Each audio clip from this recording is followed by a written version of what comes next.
What's going on, guys? It's Takeo White here for Team Card Fighters United, and today I'm coming at you with the standard Nightrose deck profile. I've been waiting for this deck to come out in English for so long. Nightrose is one of my favorite units in all of Vanguard, so let's get right into it. Alright, guys, so let's go ahead and just get right into the deck profile. Nightrose just came out in the Butterfly the Moonlight set, which is super good in terms of what came out. Harry, Nightrose, Shaharat, Yasue, all four of those decks are really good. Silverthorns aren't bad either.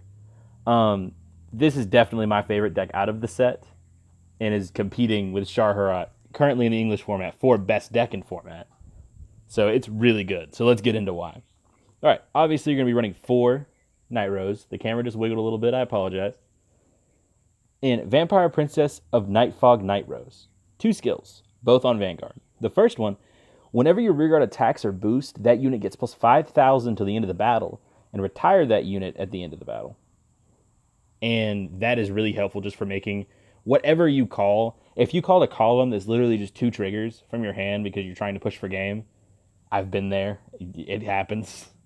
That's still a 20k column just because of Nightrose's skill. So not bad in the slightest. It's a really good first skill and helps you just use whatever pieces you have with you right now as attackers. Next, we have the more important skill, and the reason this card is so good, is on Vanguard Auto. Whenever it attacks, you counterblast 1, pick one of your columns, and call 2 cards from drop zone to the column. If your opponent's Vanguard's grade 3 or greater, this unit gets plus 10 to the end of the battle. And there are some pieces that combo really well with that, because any cards in standard that let you multi-attack are just good. With how easily that standard units build just giant numbers, the more giant numbers you can swing with, the better it is. So we're going to get into one of those giant numbers right now. With the last grade 3 we have 2 copies of Dragon Undead Skull Dragon. And I'm sure if you've been playing standard for any amount of time, you probably know what this card is. This Grand Blue have been running it since they came out in standard. Such a good card. As you know, from hand, you can't normal call it. So you can't call it even to Guardian just to get into the drop zone. The only way to get it out of your hand is by skills that let you discard from hand, like Greed Shade, which we'll talk about later, or stuff like a Protect Marker, a PG. His other skill, though, really good. During your turn, this unit gets plus 2,000 for each card in your drop zone. And if you play Grand Blue right, you will end up making this card huge. So the fact that with Nightrose, if you can do something to get 2 of these out before your Nightrose even attacks, you get 1 giant swing, 2 giant swings, Nightrose swings, and you get a 3rd one of these just absolute monster columns. Possibly even a 4th one. But we'll save that for a minute. And by a minute, I mean right now. With the best Grand Blue card they have made to date. Pirate Swordsman Columbard. This card by itself has added so much consistency to Nightrose. It is absolute insanity. Okay, so this is one of the triple rares that they just got in Butterfly to Moonlight. And basically what it does is auto Vanguard Rearguard when you place it. You can counterblast 1, search your deck for any 1 card, put it into your drop zone, and shuffle your deck. Then call up to 1 card from drop zone to rear. It's a hard once per turn, so even if you have 2 Columbards, you can only use 1 in a turn. But you literally, especially super early game, can get whatever you want from your deck to your drop zone immediately. It's not top 10, top 5, nothing. The whole deck. So it's really good for early on, maybe riding it on Vanguard or calling it a Rearguard on your first grade 2 turn, searching for a Ghost Ship, sending it to drop zone, and then immediately calling it to plus. It's so nice. All right, so 4 of that, obvious reasons. Best thing about this card is with Nightrose, you attack with it after you've attacked with the other 2 columns, they've gone away. And while normally, without him, you only get to call 2 Skull Dragons the first time, then Nightrose calls a 3rd.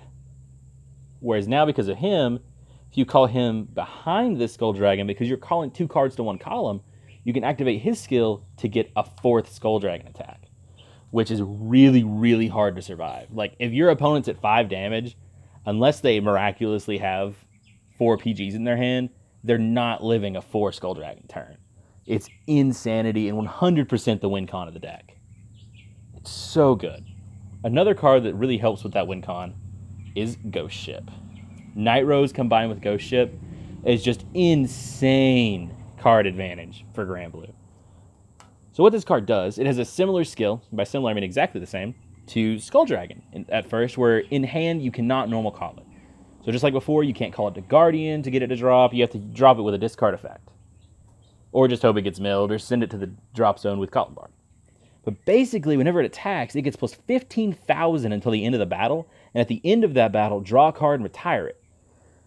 So basically, while you're on Nightrose, all of your stuff is already going to retire anyway, so he just does not care about that. All that really means is on Nightrose, your Skull Dragon swing for 29,000 without a boost and draw you a card.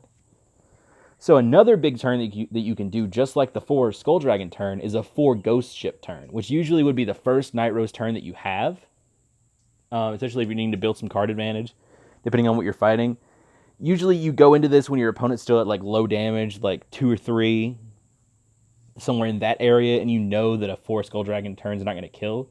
So basically you do the same thing of just 4 giant swings, except you plus off of all of them. You're going to draw 4 cards off of those 4 Skull Dragon swings.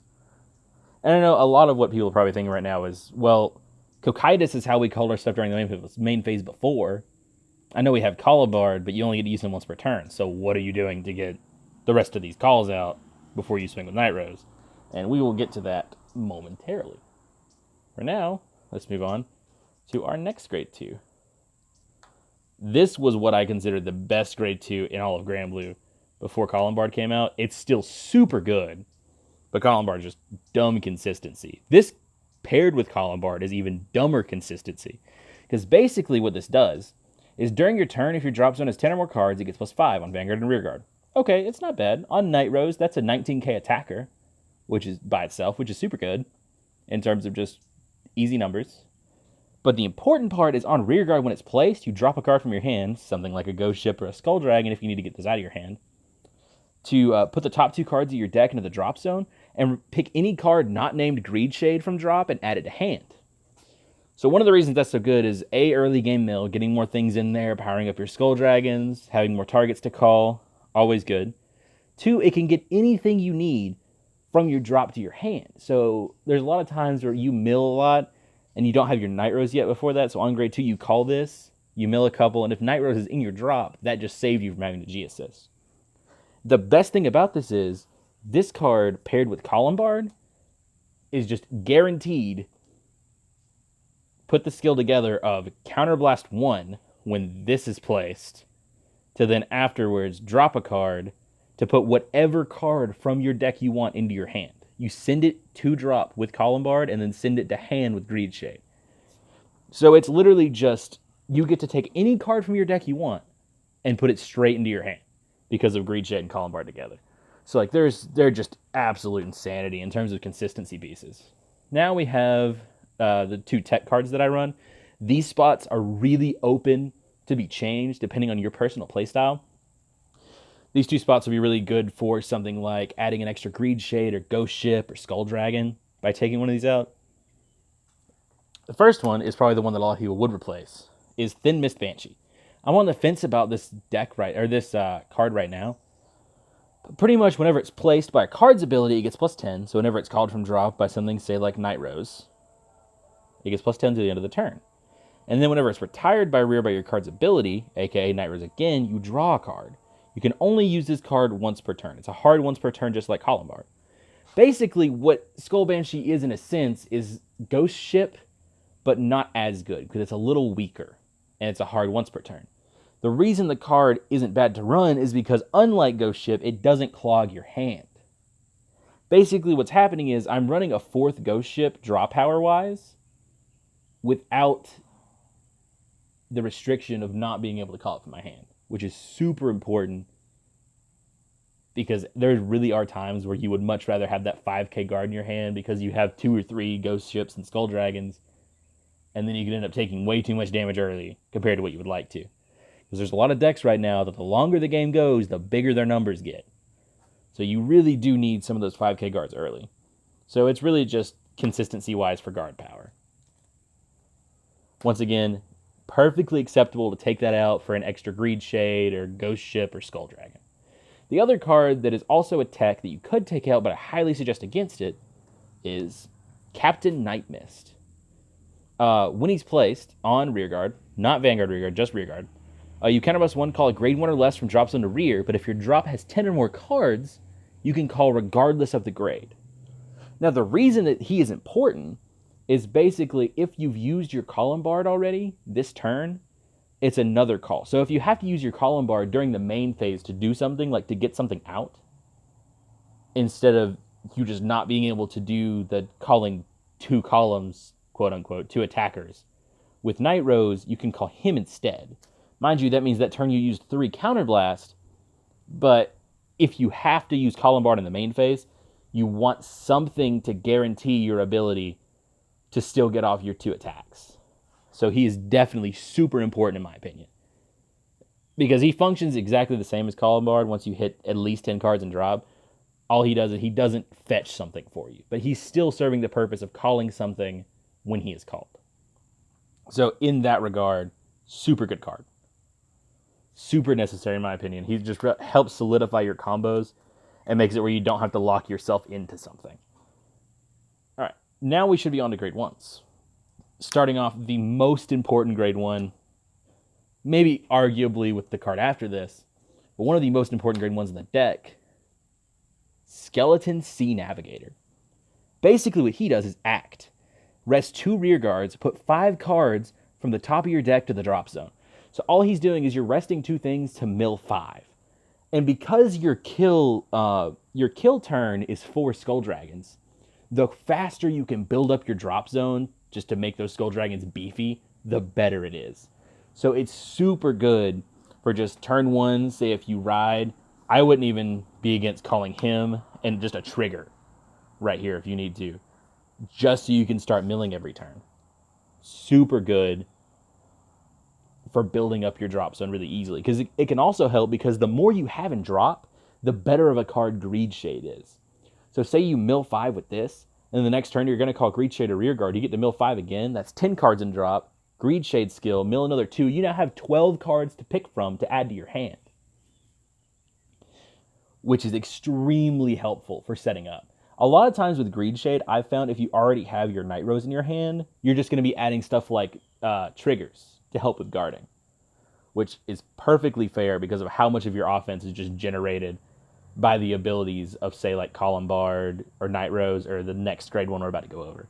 But this, I would 100% say, the most important grade 1. The only one that rivals it is the next card, which you will remember from old Nightrose, and that is Witch Doctor of Powdered Bone Negrabone.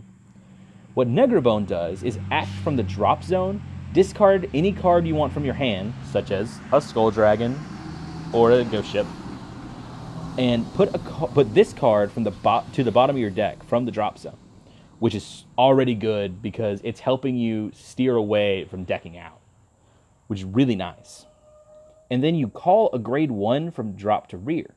If your drop zone has 10 or more cards, just like Captain Nightmist, you can call any grade. So what this is for is this is how you're setting up your board for your turn. So if you have 2 of these, you drop any 2 cards you want from your hand to call your 2 Skull Dragons or your 2 Ghost Ships. And then if you already have your Skull Dragons and your Ghost Ships, then after that, every time you're using Column Bard to call stuff, you're just going to grab this back out from the bottom of your deck and put it back to the drop zone to use for the next turn. It is extremely helpful because basically what it's doing is it's just a weird way to say that you get to call your Skull Dragons or Ghost Ships from hand, because you're turning a card in your hand into a call by discarding whatever it is from your hand you don't want, calling the Ghost Dragon or the Skull Dragon or the Ghost Ship. I was fumbling all over my words just then. Very important card. Just slightly less important than Navigator. I don't even know. It's really, really close. They both help the deck a ton. This might actually be more important because there are builds that don't run Navigator that function a lot differently than the Navigator builds, and they still rely super heavily on this card. So this might actually be the best grade 1. So if you're already commenting, telling me that it is, that is fine. I think I might agree with you now that I've thought about it more. All right, next up, we have a super important card in terms of the only counter charge in all of Grand Blue. I'm pretty sure. I think there's like a weird 2-card combo you can do, but it's less of an actual counter charge and more of a one of them counter charges. And then if you have the other one, it refunds the counterblast that you spent. So I don't know if that really counts. But this really good card, 6K Dancing Cutlass. From the drop zone, you can bind another Dancing Cutlass and put the top card of your deck into your drop zone to call this card to rear and countercharge.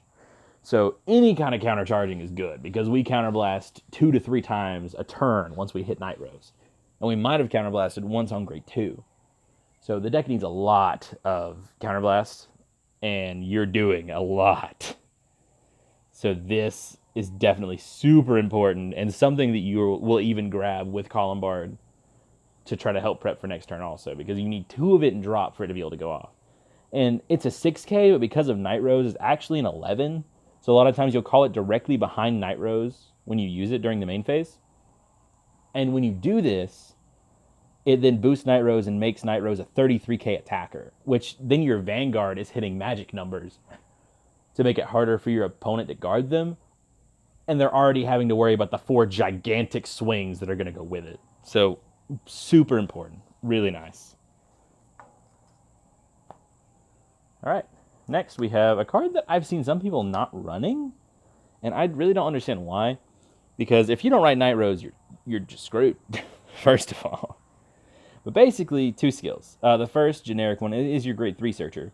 So it has the generic skill of +5 for doing whatever your deck does. In this case, it's Vanguard Rearguard. If the drop zone has 5 or more cards, +5, which is fair. And then Vanguard Rearguard, whenever it's placed from hand, important, from hand. So you can't call it from drop to do some grade 3 searching shenanigans. You look at the top 5 cards of your deck and reveal up to 1 grade 3 from among them and put it in your hand. Shuffle your deck and put a card from your hand to your drop zone. You only put a card from hand to drop if you manage to get the grade 3 and add it to hand. One of the reasons this is good is A, you need Nightrose. Really important for you to be able to hit Nightrose. So the extra searching alongside the Greed Shade is nice. 2, you call this card because it's just a 13K booster. On Nightrose turn, it's a 13K or 18K. So that's just nice. But also, if you place it, search top 5. If there's a Skull Dragon in the top 5, you just throw it to drop because you add it to hand and then drop it. And now your Skull Dragon's just there for free. You didn't do anything. You just placed this card, didn't pay any cost. Now your Skull Dragon's in the drop zone. Super nice, really important. Once again, though, I have seen a lot of people just not running it, and I'm not entirely sure why.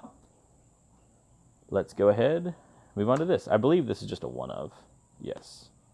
Last card before triggers is my one of Ripple Banshee. This has been a staple in Grand Blue for a long time until this set, in my opinion. But its skill is on rearguard whenever it's placed from the drop zone. You Soul Blast 1, draw a card, and it gets +4. This is less about the actual Soul Charge draw, or Soul Blast and draw, and more about the fact that it's Soul Blast in general. So if any of your important pieces, like a Ghost Ship or a Columbard or a Cutlass or a Negrabone, are stuck in your soul, there's no way to get them out without this card or another card called Samurai Spirit. I'm considering running Samurai Spirit instead of this, but I have not tested that yet. But feel free to try that out in this slot.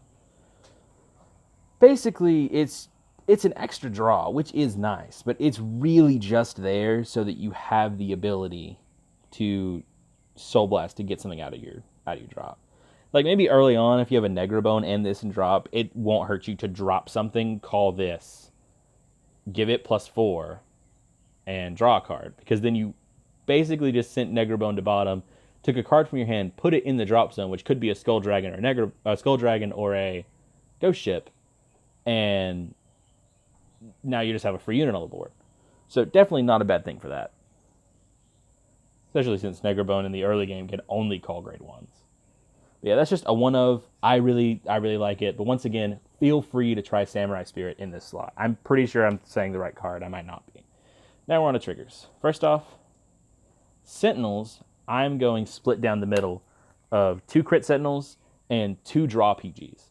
I've seen some people saying that 12 crit is the way to go. I don't necessarily agree with that. I did test it, I just really like the extra PGs because there's a lot of decks right now that hit just such huge numbers that I would rather have the PG than the Crit Sentinel sometimes. Especially with stuff like the Mirror Match for Nightrose, you need those PGs for Skull Dragon. If you don't have the PGs for Skull Dragon, you're just not going to have a good time. And the draw, because before in Granblue, you didn't like running the draw because of how quick you were decking out, because you had to deck yourself out to use Cocytus. Whereas in this build, you can stop milling whenever you want to. There's no required milling. And most things are, I'm either going to kill you really fast or I'm going to die. So I have not had any issue of getting to the point where I'm going to deck out and where a draw trigger is going to kill me. But if you would rather have the extra crits, it is fine. Because a lot of the reason some of the people are running the extra crits is because crits on a Skull Dragon can be game. But this deck, as you're about to see, I'm running 10 crits. Because here's 4 of this crit, and then 4 of this crit. Obviously 4 heals. We know that. So if you do like the 12 crit variant, I feel like that is also a really solid way to play the deck. It's a little more aggressive. I like the defensive option of the 2-draw. But that is going to be it for the video today. I'm probably going to post this on Vanguardians so that more people that have never seen the channel can actually watch it. But let me know if there's something different I can do about these deck profiles to make them more enjoyable. I really do want to actually start doing this more consistently. I have several decks ready to be profiled. So if you have any ideas, let me know down in the comments below. And I will see you guys next time.